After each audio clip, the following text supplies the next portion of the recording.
We had taken her for an appointment, Okay. at which point she became confused and erratic, and she became physically violent with me. Okay. She tried to hit me with her cane, with her walker. She was not happy. And that was the last straw for me on everything. Yeah. Say, she needs placed. Yeah, this isn't safe. Yeah, this isn't safe. Yeah, we were at the point that, like, you hear the horror stories of the dementia patient who stabs her husband because they're sleeping in the same bed. She rolls over and says, "Who's this guy?" Yeah. It all starts with a single question asked to an anonymous caller. What do you think happens when we die? And from there, the conversation goes in completely unexpected directions. Some speak with certainty, others with doubt. Some are still trying to make sense of it all. I'm Zach Ansell, and this is When We Die Talks, a podcast about death, meaning, and how that shapes the way we live. This podcast was born from my own fears around death and the need to talk about it. Thank you for being a part of this conversation. I'm glad you're here. Hey, welcome back or welcome here if this is your first time. I'm feeling a bit all over the place lately. After my retreat, there was a stretch of feeling disoriented, then a week or so of feeling good and back on solid ground, and now I'm just kind of back in a bit of a funk, similar to what I was feeling earlier this year. There's something familiar about it, which is almost comforting in a way, but I'm also still trying to figure out what it's pointing toward, while also still balancing the regular stuff. Getting episodes out to you each week, doing more calls, actually a lot more calls, and just lifing. There isn't really a neat way to wrap that all up, so I'm not going to even try. Just figured it was worth naming in case maybe you're also feeling these cycles and waves and not sure exactly what they're saying. So probably just means we should dive into this week's caller. This conversation goes somewhere we haven't spent much time before, caregiving. Not death itself, but everything that happens around it. The years before, the waiting, the decisions nobody wants to make but somebody has to. This caller has spent a huge chunk of their life as the one who shows up. The one who makes the hard calls, literally and figuratively, when other family members would rather not see it. They've done this more than once for more than one person, and it's cost them time, school, and their own health. There's something here about how alone that role can feel. Not because no one cares, but because so few want to talk about what's actually happening. You're carrying something heavy and everyone around you would rather you put it down, or at least not mention it out loud. We also dive a bit into faith, the kind they were raised in and the comfort it's given them, but also years of studying how different cultures and religions think about what happens when we die. And there's a line in here towards the end about what nothing might actually feel like that's worth the listen. Let's get into the call. I hope you enjoy. Hello. Hey, how's it going? Good. How about you? Good. Thank you so much for being willing to do this, for being willing to jump on the phone with a stranger and talk about death. It's a topic that a lot of people don't like to talk about, but seeing from your application, I feel like it's something that's completely in your wheelhouse. And so I'm excited to chat with you, but maybe just kind of briefly, we'll talk obviously at much more length into detail about these things, but maybe you can let me know why you even wanted to do a call like this, why you wanted to chat with me about this. Yeah. So I came across, I think it was on Instagram months ago. When I saw that, I was in the middle of my degree for anthropology as an undergraduate student. Okay. And I had, oh gosh, I don't even think I can come up with the number of people just passing away around me. And that's always been something I've experienced is like heavy death surrounding my life.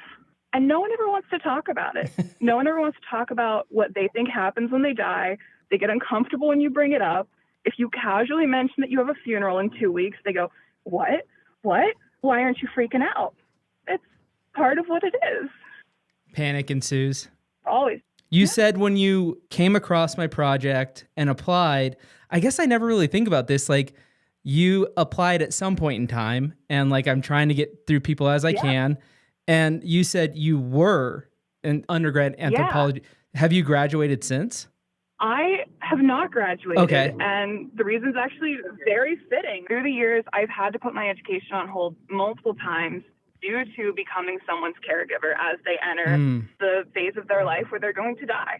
Okay. And that's such an all-encompassing thing. Yeah, that's definitely something we'll get into. Yeah. Because being a caregiver is no joke. But yeah, sorry, you said that you were. And so I was like, okay, hold on. I need to get some more context here because not that I get a ton of information from everybody, like I say, send a sentence or two. And so I'm not happy that you've had to put school aside to deal with the caregiving part, but I'm glad that we at least asked that question because I think that also will maybe inform some of our conversation because it's a topic that doesn't come up a lot either on the show. My ex-wife, she had cancer at one point. And so I kind of got put in that caregiver role to some extent. And it's a perspective that I want people to hear more about because the caregiver is also a very important story that doesn't get talked about as much, I don't think.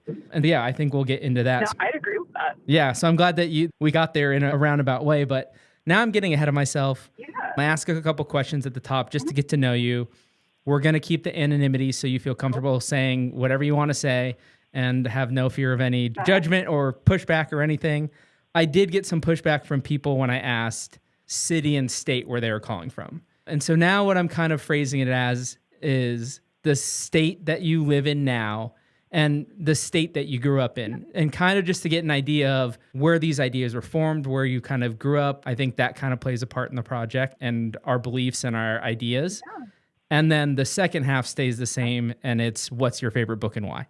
Oh, wow. All right. So I am from Western Pennsylvania. Okay. Born and raised, grew up here, but I've done a lot of traveling, and I've lived a couple summers in Alaska. I've spent time in the Pacific Northwest primarily, time in the Plains area, just kind of bouncing all over, learning as I go. Okay. Yeah. A little bit of I was going to say world traveler. I mean, I guess it still is the world, but kind of bouncing around and getting ideas everywhere you go.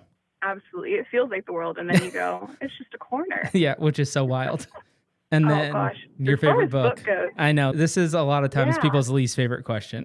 That's the hardest hitting one, I think, out of the whole thing. I came on and ready to talk about death and dying, and now we're like, what's your favorite book? Oh, I know. That's exactly what I try to do. I think it kind of gives an idea of who the person is a little bit. And me rambling hopefully gave you a couple of seconds to think a little bit more about it. I'm stalling for you.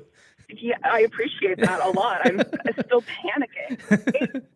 That's such a subjective question, and it changes all the time. I know. In this moment of the world, with everything that's kind of going on and living in the United States, I think that something really poignant right now is the newest Hunger Games book, Sunrise on the Reaping. I've read that, I want to say 3 times in the last however many years it's been out, probably close to 2. Because it's so important right now. And it has so much bearing on society as it is. I don't even think it's been out for 2 years. I think you've kind of cruised through it because I feel like I read that like about a year ago, like right around when it came out. Although time is such a weird thing these days. But yeah, it's a poignant to the times. Been about a year. I read that for the first time. I was on a solo trip. I had driven through Shenandoah National Park and New River Gorge National Park with my dog. Okay. And I read the whole thing in that weekend while I was car camping, just me and her. And I couldn't put it down. It was incredible. And I said, this is so on par with everything going on and such an important book to be out right now. Yeah. I love the book recommendation, but I have to say, I think one of the best things in the world is road tripping with your dog. That's like one of my all-time favorite things. Fun. So I have a nearly 19-year-old dog. And so him and I have done tons of road trips. And now I have a 3-year-old puppy. And it just kills me. And like when Jackson, my older dog, dies, like something's going to have to happen. But Walter gets car sick in the first like 5 minutes. Like you can just see it in his face and then he starts throwing up and it's the saddest thing. But I'm like, dude, we've got a road trip. Like it's got to be a thing. So I love that you did that with your dog and read like all the best things. Road tripping with your dog and then reading books. Like why can't that be what life is? Like that should just be the norm. That's the dream, is to be able to do something like that at least once a year and spend the time with yourself, spend the time with the things that you love and that you care about and you enjoy doing. If you figure out how to do that, like not even just once a year, I want you to do it all the time. And when you figure out how to do it all the time, then let me know so that I can also do it all the time. I have to get over the hurdle of Walter being able to be in the car for more than 3 minutes, but I'll work on that part. You work on the harder part and then I'll just reap the benefits because I'm a slacker. I'm really grateful that Steve does not get car sick. She's a goofy little thing. And for all her all the things she has going on, she doesn't get car sick, which is incredible. We'll take that win. That's a good win. Exactly. I feel like I've taken us off on a very wild tangent, but it was a wonderful tangent because road tripping with dogs is the best. But maybe we should get back to the topic at hand and we can jump in with the big question of what do you think happens when we die? God, I have so many hopes for what happens when we die. What I think happens when we die, I feel like differs a little bit from the hopes. But that's a personal issue. I can hope for other people what I'm not sure isn't going to happen. Yeah. Through my education that I have to keep pausing, I have studied a lot about death and dying and what different cultures believe happens when we die, what they think is important to lead a good life. And you know what? In every one of them, there's peace, there's comfort, and it's a journey coming to an end. You get to that final plane and you get to just breathe and exist wherever that may be. And I think that's all that I hope happens, is just somewhere nice that you can be and exist. I don't know that I think everything comes to an end per se, but who's to say that it doesn't? And it's not just returning to the state that you were originally. I like to think about the TV show The Good Place a lot. I think that was a really important show. Great show. And they just explained everything so gracefully. I'm currently rewatching it. Returns to the sea. So good. It's so good. I think Chidi's goodbye is everything I hope for. The wave returns to the ocean. The thing I also love too is, I don't know, this is somewhere close to the 70th call, anonymous call that I've done. I haven't brought that show up a ton, but I've brought it up a handful of times, and every single time, the other person's like, I've never seen it. I'm like, oh my gosh, you got to see it. It's so good. And so I'm glad I finally have someone who brought it up because they've watched it and enjoyed it. But actually, and this is now, I'm like, the show's been out for a while, spoiler alert, but you should have watched it by now. This is my question always. Go ahead. I just think everyone should see it at least once. You got to. It's important, and they talk about so many important issues. It's a must. And now I'm going to ruin the ending for everyone because it ties into what you said just a second ago about this hope of that it's somewhere nice where you can just be at peace and these things. And the reason I bring up The Good Place often, and you brought it up this time, right? But the reason I bring it up is because I think about, hey, they go through all this shit and they finally end up good place and all this stuff. And then it's, but there's been people who've been here for a long time and they're like losing their minds. They're not intelligent because nothing's happening. And so in this idea of, and there's eternity is forever. And so when you say this somewhere nice at peace, do you see that as an eternity? And how do you feel about that? And then I think the second part of it is, if you don't see it that way, then what happens then? Is it, hey, then I get to come back from this source or whatever I am and get to human again, or get to maybe be a rabbit or something? Or do you have any thoughts around that? Or am I going too deep into the question? No. So I was born and raised Roman Catholic. Okay. Really strict Catholic upbringing. So memento mori was huge in my house. Like, we're surprised my mom wasn't a nun. It's a miracle I'm here. And death was just another part of life that you went through. It wasn't something to be scared of. It wasn't something to worry about, because you knew that whatever happened was the right thing that was going to happen after you died, was how I was brought up. So I've never had much of a concern about it. Okay. But then as I've grown and studied, I found like ancient religion really interesting. So like in Norse society, if you pledged yourself to Odin, you'd go to Valhalla. If you died in battle, you'd either go to Valhalla or you'd go with Freya. There are so many different things that could happen. And then they have hell, and hell's in charge of assigning the realms to the rest of the people who have died. If they died sick, if they died in childbirth, there were places for you to go and get assigned to. Or like in ancient Greek religion with the Hellenistic polytheism and the paganism with the fields of asphodel, or ending up in Tartarus. And there are always so many options presented, whether it's a classic Christian heaven, hell, purgatory, or it's an ancient, here's the field you go to if you died in childbirth.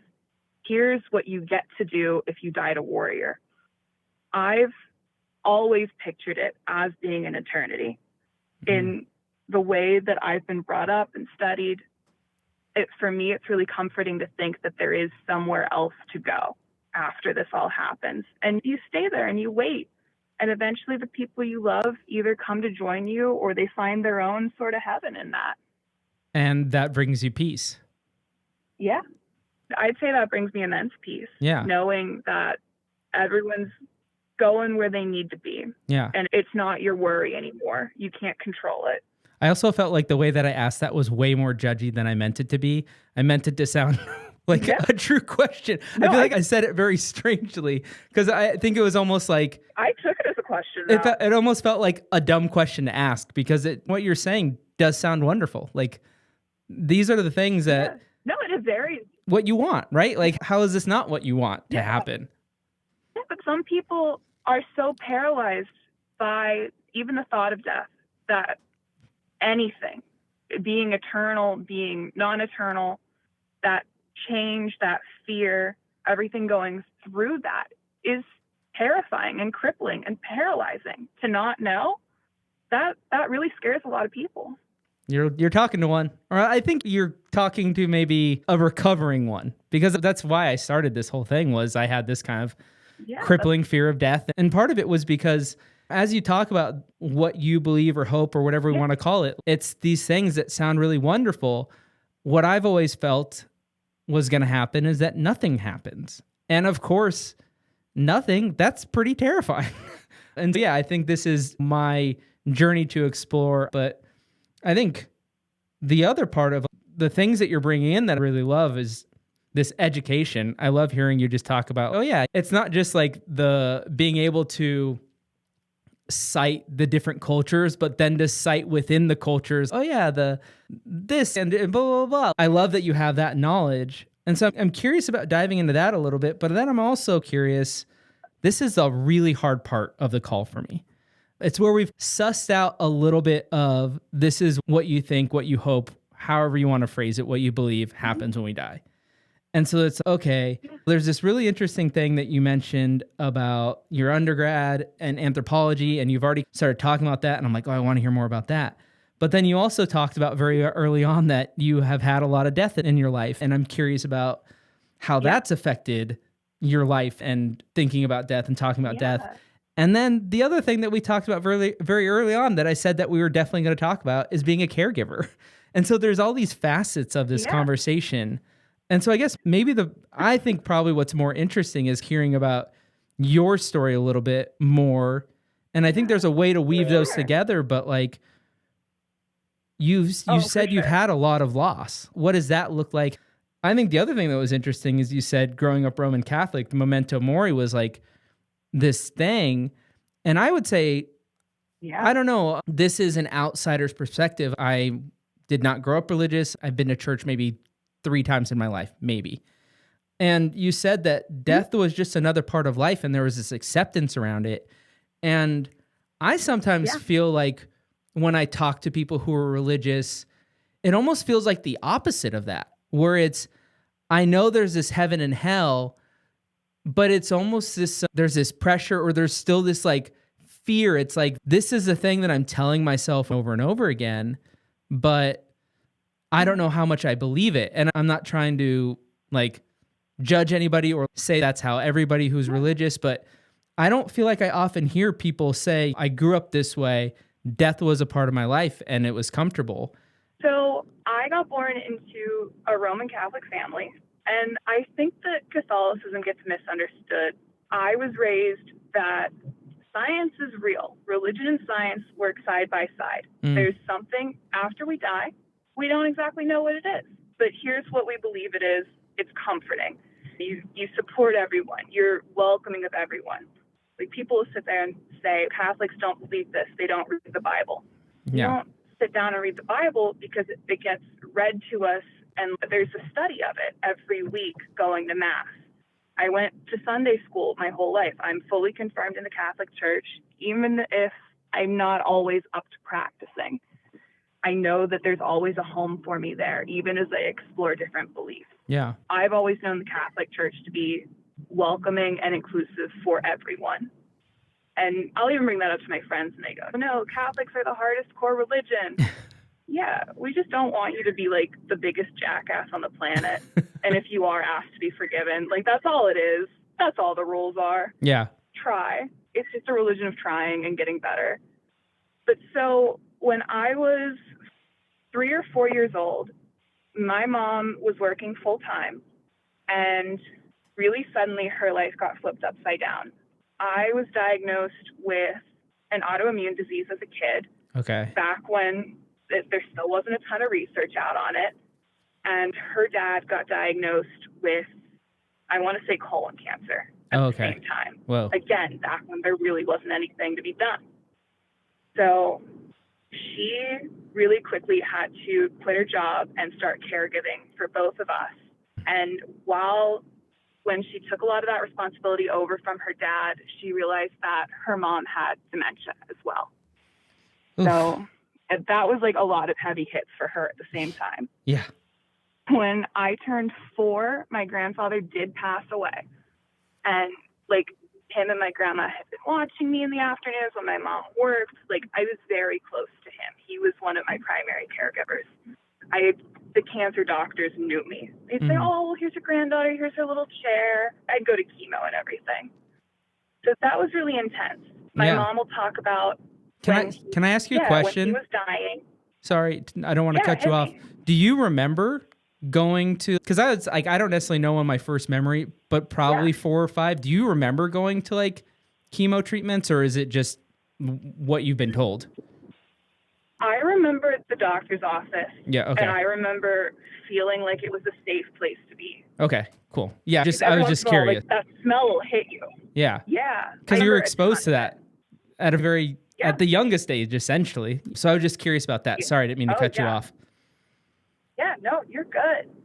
But so when he died, he was on hospice care in the hospital. And that was like early days of hospice still. I want to say that was 2004. Okay. And it was still pretty misunderstood. And my mom had done her research, and she felt very good and safe about him being in hospice.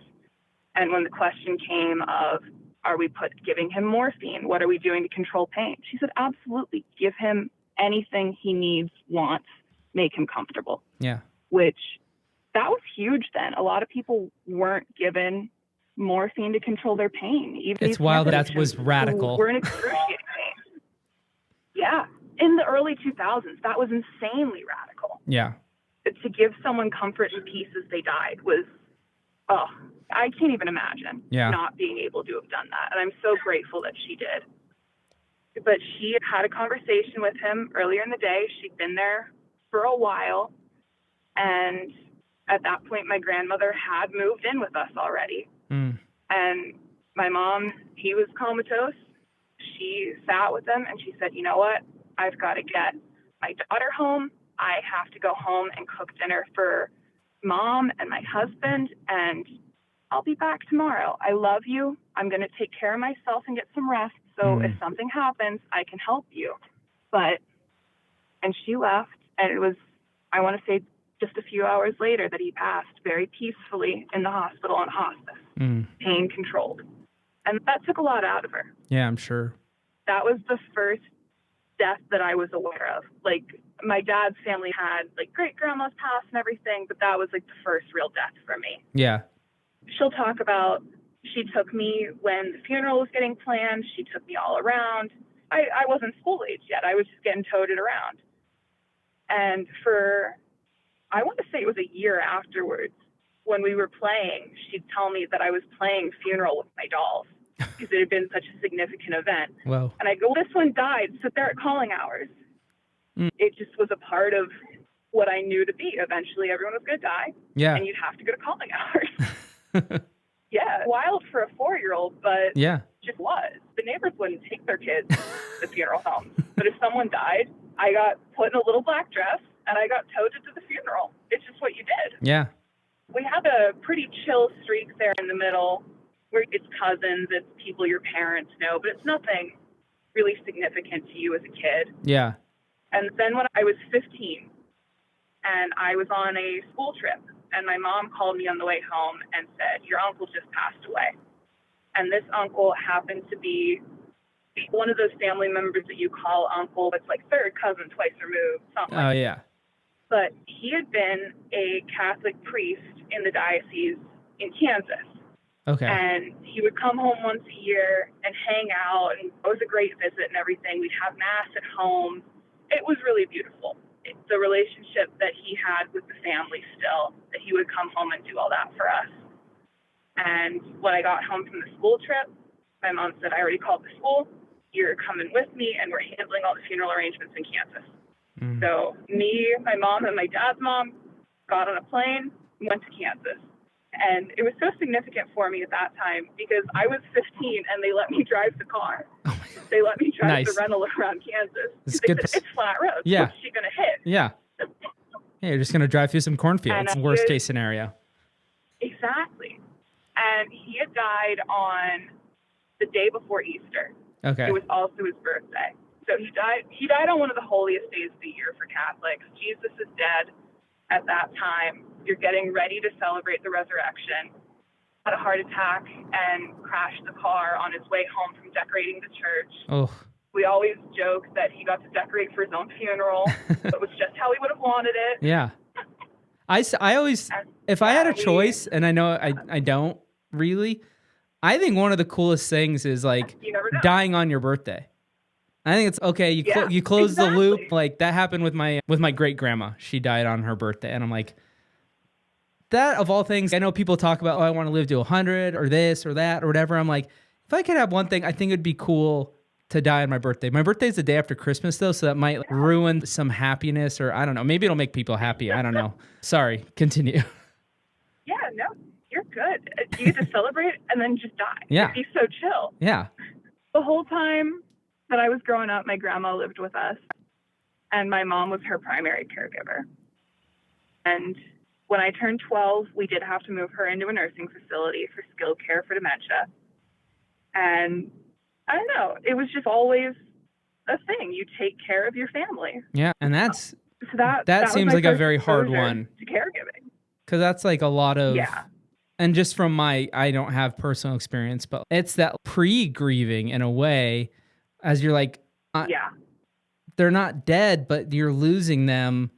And so you're like, I don't know, that just seems like such a difficult thing. So yeah, I think also like really interesting for you at a really interesting time in life in general, right? Being a teenager is just a strange time to be humaning in any capacity. And so then to be seeing this dementia play out, really wild time, I'm sure.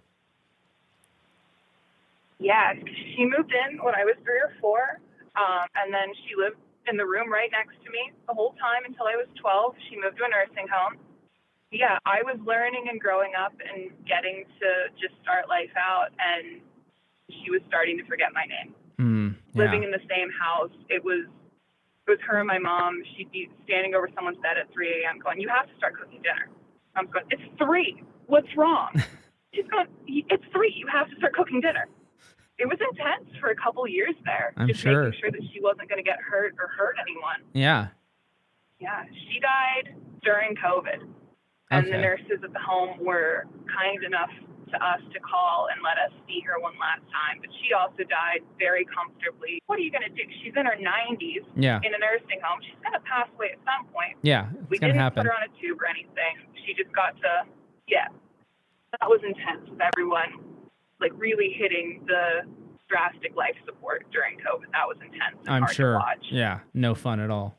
And so then how did you get, and I don't necessarily want to cut ahead if I'm cutting ahead, but then it sounds really trivial in poor form, and I don't mean it in that way, but like, how did you basically take over the family business of caregiving? That seems like a thing that your mom did forever, and then now it's, hey, pass the torch, now you're the caregiver.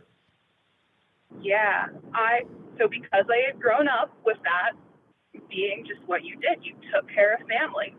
When I was like 16 or 17, I noticed how hard it had been on my mom. And I don't know if she's aware of that's when I noticed or not. That's when I figured it out that, hey, my mom's having a really hard time doing all this.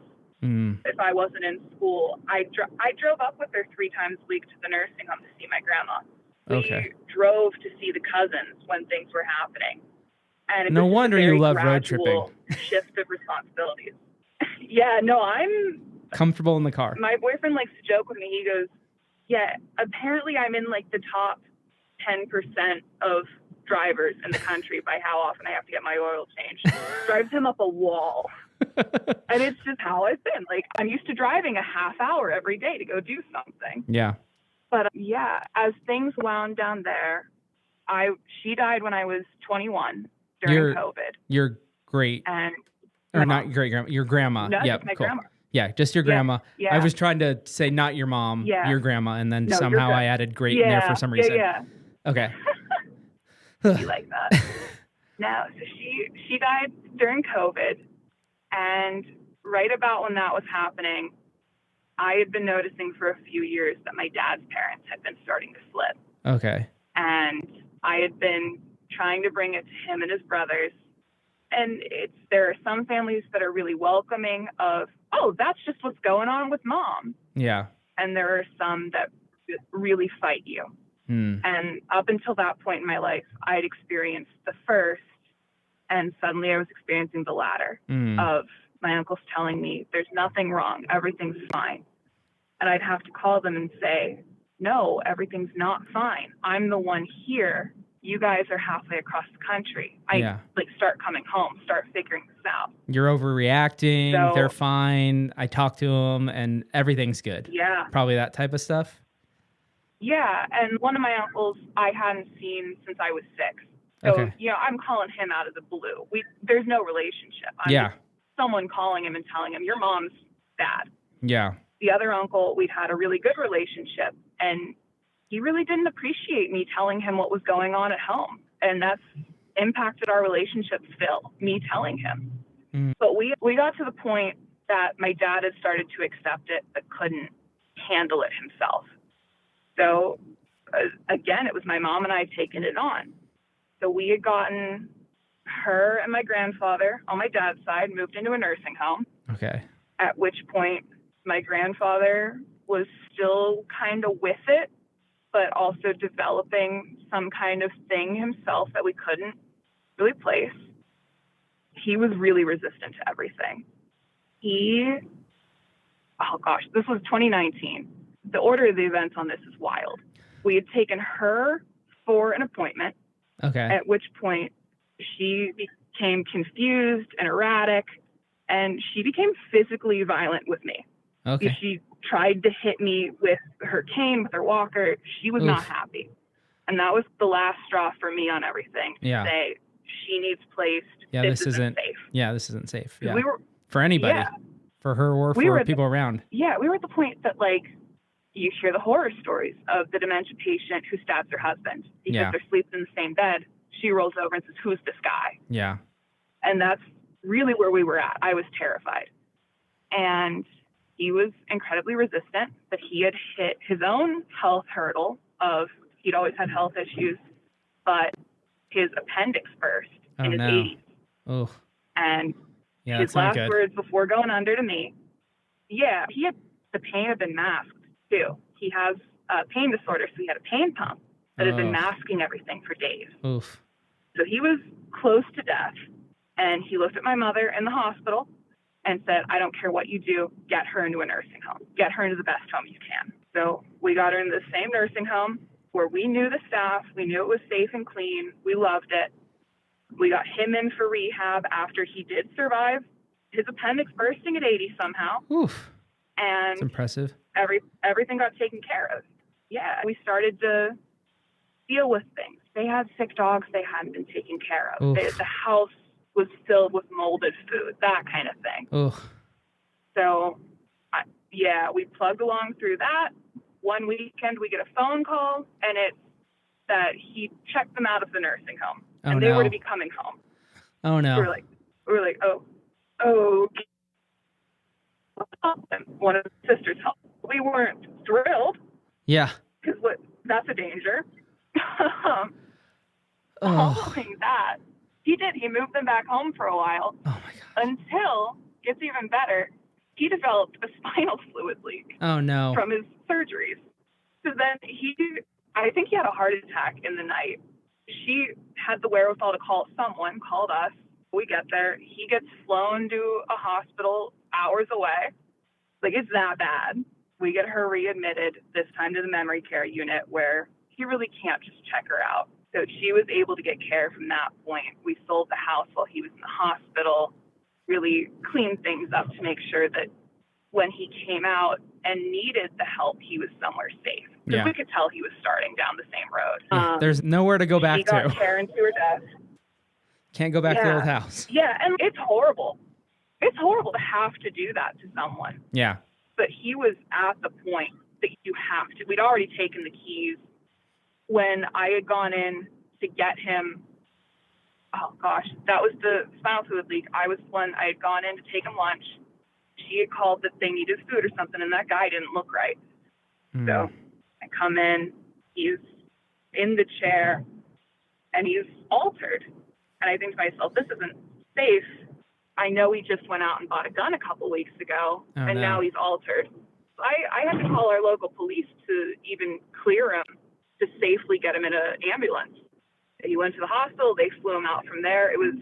That's whole wild situation. Yeah, it sounds like it. Yeah. And he's just never really forgiven us for that. He's never really forgiven the boys, his sons, for not doing anything. He's never forgiven me for being the person that did have to do everything. And the last time I saw my grandpa we had been to my grandmother's funeral, and he was acting pretty squirrely. And then I had a surgery scheduled following that summer. I had taken him everything he wanted, liquor and snacks and everything, to the nursing home he was at. And he called pretty much a week later and disowned us. Whoa. Said, I don't have any ties to you guys anymore. Jeez. So he's just loose somewhere, being a menace. Oh, I'm so sorry. That is so wild. It is. It's part of life.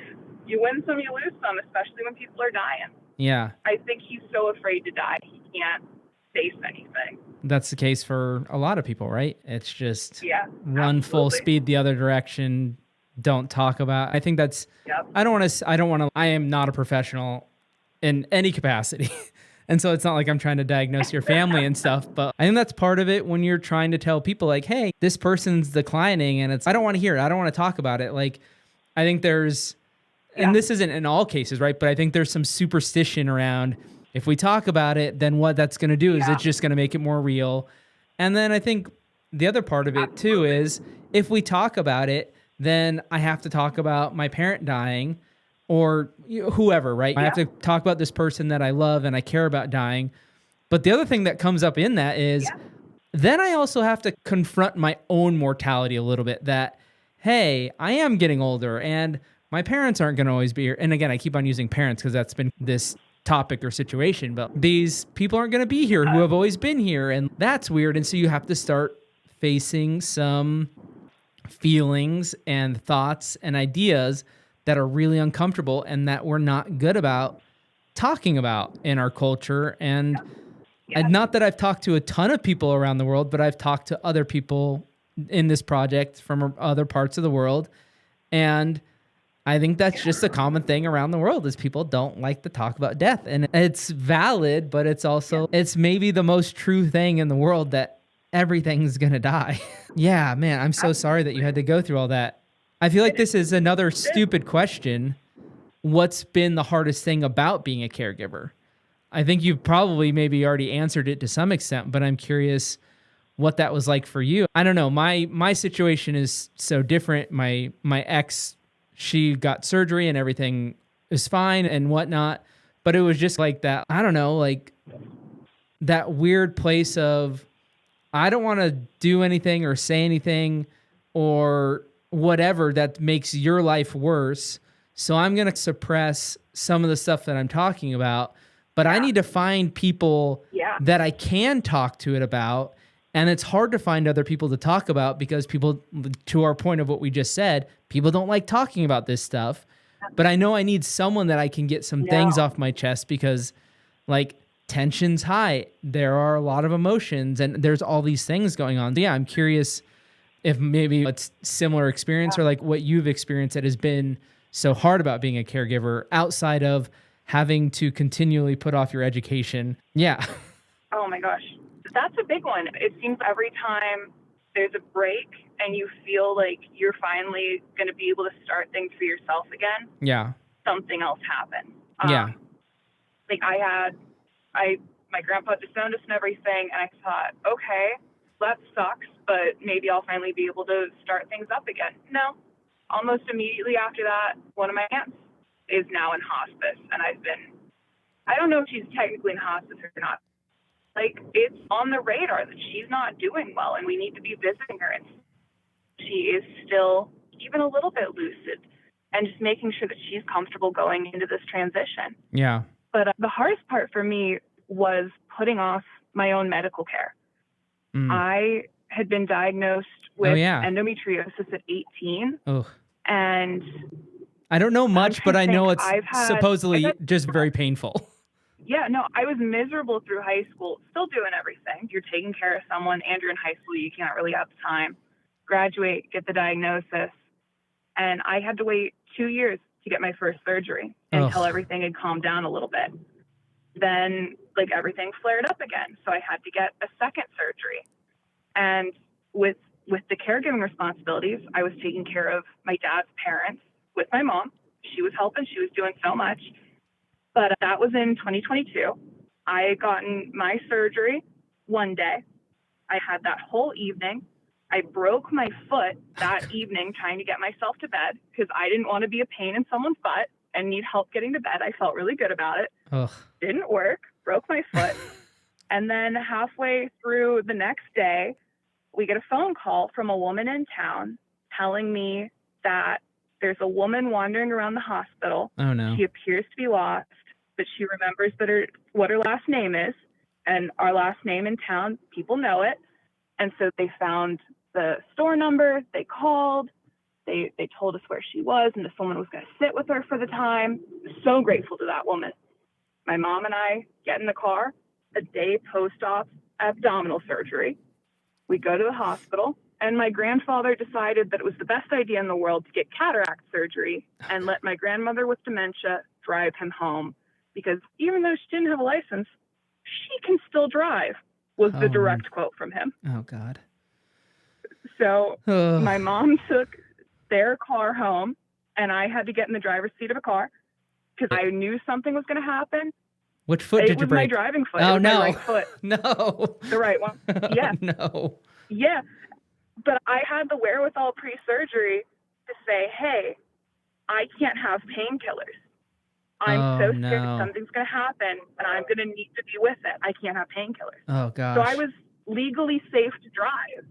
So I drove them home because I was so aware of that as a responsibility that I had gone through 2 surgeries at that point in my early 20s without any painkillers. Oh, my gosh. Because I knew if you have a painkiller in your system, you're not safe to drive for 24 hours. And I was terrified that I'd need to drive. And then it worked out that I did. Ugh. Yeah. And then my third surgery I had scheduled. And that's when I went and I dropped my grandpa everything off. I had my surgery the next day. And he was out of our lives after that. I'd had a total hysterectomy and was dealing with that in the aftermath. Jeez. That was way more intense of an answer than I was expecting. I thought it was, like I said, I thought this is just a dumb question, but you answered that amazingly and beautifully. And it's funny, not funny, but as you were starting to talk, if you don't laugh, you'll cry. That's true. That is true. I found that often in this podcast. There are some really terrible, horrible things that I've heard, but then somehow 2 minutes later we're laughing. You're exactly right. But as you started talking, I started jotting down, I think I have one more question on this topic, and then I usually have one question to wrap up the call. But I started jotting down the question, and it fits in perfectly with what you're talking about. And not saying that you or I have all the answers or even any of the answers, but maybe there's someone listening that is in a caregiver situation and they feel overwhelmed, all this stuff.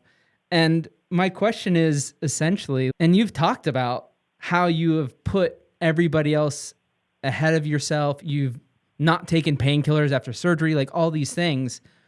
What do you do to find some balance of taking care of yourself? Or I think that was the biggest thing, is it's so easy to be in a caregiver role and let it completely consume your life. And to some extent, it's not necessarily fully controllable. Like it's a beast of its own. You have to show up for the people in your life that you love. But there is still an aspect of, I remember I had two friends that I was like, these are the only two people that I'm going to tell what's going on.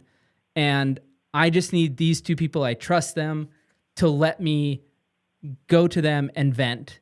And I had some other things, but what do you, or are you still trying to find things? But what have you done to try to find some balance and still take care of yourself and recognize that you still are a person living a life and you get to live your life too? Yeah, that's one of the hardest things as a caregiver to even consider, because you're worried about everyone else around you. You forget yourself a lot. And honestly, I don't think that I've hit a point where I do consider myself and everything yet. I have my little hobbies. I do my little nonsense. I have friends. But at the same token, like, you're still always on the clock. Yeah. I don't take care of my grandparents anymore, but my mom's a little bit older, so I've been taking on more for her. Yeah. So hanging out with friends looks different now. I'm actually meeting a friend at Costco later tonight because I'm the one who does the grocery shopping for my parents. And we talk about it, and sometimes just going out and getting groceries with someone else is the break that you need, but you're still doing it. You're still doing the caregiving task. Yeah. Yeah. A lot of our stuff looks like going to craft shows and stuff. I end up working a lot of craft shows and antique shows, but it's not just because I want to. It's also, when everyone died, my mom absorbed all of their worldly belongings. And her and I are now in the process of cleaning out the house, and how intense that is and emotionally draining that is. Yeah, that's a project for sure. Everyone. Yeah. And it's such a sudden thing that happens. Yeah. Is all of a sudden you're buried in your own home. Yeah. And so her and I have been working really hard on getting her unburied. Oof. I think it's really important that people in caregiving roles do find people that they can be around and still do other things. Yeah. But also have something that's unrelated to what's going on around you. Yeah. But whether it's a TV show or just like The Good Place, people. For an hour and The Good turning Place. your phone off. Yeah, exactly. Yeah. Sorry, I didn't mean to make another joke and bring that back up. Someone as a caregiver, though. That's true. That's true. Hold on. Different show. Yeah. Heavily emotional. Yeah, that's true. That's true. Intense. Good point. I am glad that you have this community, though. Like, I think there is an aspect of it. I need people that I know can help me have some distraction, but ultimately that I know if I'm just having one of those days that, like, we can go to Costco and shop and it's going to be about my caregiving role, but I can still talk about those things, and it's not, oh yeah, I don't want to talk about that. That's too depressing. Like, you have to have that community, it seems. And that's coming from a person that is a self-diagnosed hermit. I understand that I do need people, and especially when you're in kind of those situations. Even just having someone to text and be like, I'm having the worst day. Yeah. And I still have to do these 7 things. And yeah, they totally. and everything's okay. They remind you that it's going to be okay. Yeah. Yeah. I'm glad that you have that community and those people around you. I will ask you this kind of last question. What's one thing you still want to experience in this lifetime? That is so hard. Actually, that might be worse than the book question. Everything. It is. I want everything. I want every experience I can get my hands on. I never want to be still. I've seen so many people I bartended for many years as the only young female bartender at an elderly men's social club. Not in the creepy way, this is where the old men in the neighborhood drink. Yeah. And just every single thing they'd tell me, it was go do it broke, go do it with your stomach growling in the back of the car, spend the money. It's not going to be the same when you're old. Enjoy yourself. Do everything you can while you can. And I've really taken that to heart. And any chance I have to do something, I'm going to do it at least once. Fine. I guess I'll take that advice too. I'll write it down somewhere. And there's quite a few things that I've lately been like. And you have to do it scared. There's definitely times where I'm like, oh gosh. And I'm 38, although I keep on just saying, and I'm like, I'm basically 40. I keep on saying I'm almost 40, and then everybody's 38's not 40. I don't know. But anyway, there's plenty of times where I'm like, that starts at 7:30. I don't know. That's pretty late. I probably could be at home. I should probably stay at home and read my book. And that sounds better. So I'll try I want to read all the books too. Yeah, exactly. That's my part of it. But it's true. It's all going to be over at some point. Might as well go do this stuff. Gosh, I'm going to regret saying any of this. I'm going to listen back, and when it comes out, I'm going to be like, oh gosh, Zach, maybe you should delete that part because someone's going to be able to call you out on this forever. But I think that is a wonderful piece of advice. And it loops you back to like where a lot of people think that the afterlife is just going to be eternal nothingness. Yeah. What if that nothingness is just like the nothingness that's the same as a rainy day with a book at home and your dog on your legs? God. What if that's the nothing forever? Dream life right there. Yeah. But like that could very realistically just be what it is. Yeah. And that same feeling and that same comfort, you're still going to get the peace at the end. You might as well do a little bit now too. Wow. You really wrapped that whole thing up really well. That was like professional level right there. It's like you brought the first question back in and all. Oh man, that was 10 out of 10. I don't know why I'm rating it, but 10 out of 10 for sure. I appreciate it. Yeah, I appreciate you. I'm so glad that you're willing to do this. I really hope, I do hope that you get to experience everything. I really hope that you get to go back to school though and get to finish your degree. I want to hear about it. Definitely stay in touch. And yeah, thank you so much. Thank you. Awesome. I hope you have a good rest of your day and take care. You too. Right. Sounds good. Bye-bye. Most of us think taking care of someone is something that happens at the end. A few weeks, maybe a few months, hospice, the hard part, then it's over. But that's not how it always works. Look at our caller. They were surrounded by it their entire life. A grandfather in chemo, a grandmother with dementia living in the next room, an aunt, a great uncle, more than one nursing home, more than one funeral. By the time most people are figuring out what they want to do with their life, this caller had already spent it taking care of other people's endings, and it's still going. If you have people in your life that you love, this is something you'll deal with too. Someone you love is going to need you to be the one who shows up, who notices, who makes the call that nobody else wants to make. And you might be doing it for years before anyone calls it what it is. I don't think that's something to be afraid of, but I do think it's something worth knowing. Because in a world that avoids talking about these things, it's also the same world that means we'll all be dealing with it at some point. Okay, one last thing before I go. Someone reached out this week, and after a few messages back and forth, they asked me why I always say, see you next Tuesday, and whether there was a double meaning there. I had no idea what they were talking about, so I did what any reasonable person would do. I Googled it, and I immediately felt like an idiot.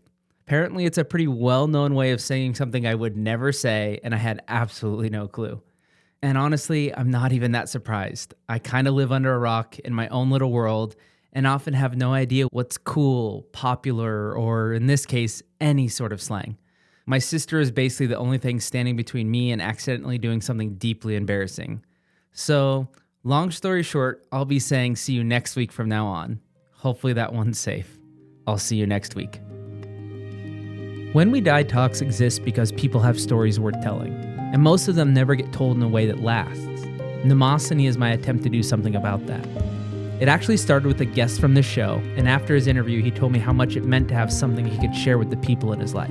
So he didn't have to keep repeating himself, and so nothing got lost over time. I couldn't stop thinking about how many people have a version of that. Honestly, All of us do. All of us have a life worth capturing and people who love us and would give anything to hear it told.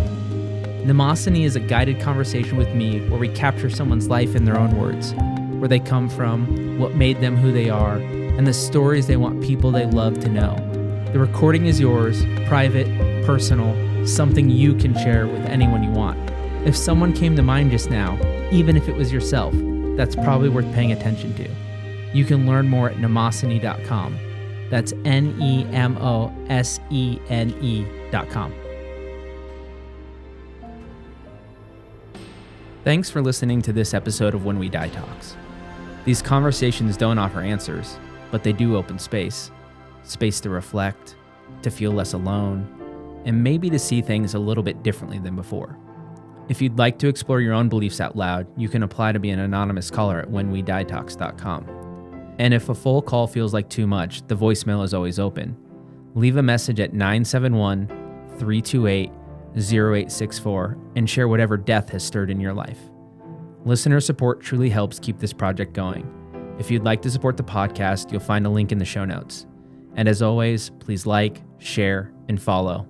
Every bit makes a difference. Until next time, have a good life.